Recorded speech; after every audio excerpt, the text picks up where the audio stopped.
د واده په شپه باندې په ښځه باندې هغه ظلم وشو چې داسې ظلم ورسره کول نه پکار. د بېهوشۍ حالت ته ورسول شوه. واقعه داسې وه چې د دغه ښځې او هلک چې وایي ډېر په مینه باندې واده وشو. خو نن سبا چې زموږ په ځوانانو کې یو مسله ده، فحش فلمونه ګوري. د فحش فلمونو کتلو سره دوی دا سوچ کوي چې کله موږ هم واده وکړو نو کومې طریقې چې په فحش فلمونو کې ښودل کېږي وایي چې دغه ټول به موږ هم خپلې مېرمنو سره کوو.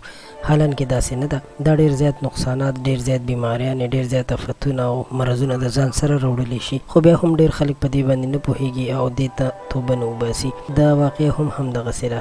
کوم کس چې دې ښځې سره واده کړی نو هغه په دغه ګندګۍ، دغه غلطو فلمونو کتلو باندې عادت و، نو د واده په لومړۍ شپه باندې خپلې مېرمنې سره هغه کارونه کړي دي چې هغه کوم په دغه فحش فلمونو کې کېږي، تر دې حده چې ښځه یې مرګي حالت ته رسولې ده او بیا په ډېر سخت حالت کې هغه هسپتال ته ورسول شوه او د هغې بیا علاج شروع.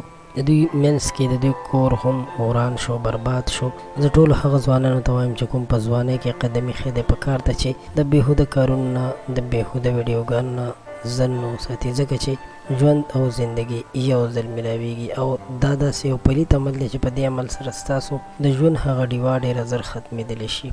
خپلې مېرمنې سره په اسلامي طریقه باندې زندگی تېره کوئ. که څوک اوس واده کوئ نو د دغه فلمونو نه ځانونه وساتئ.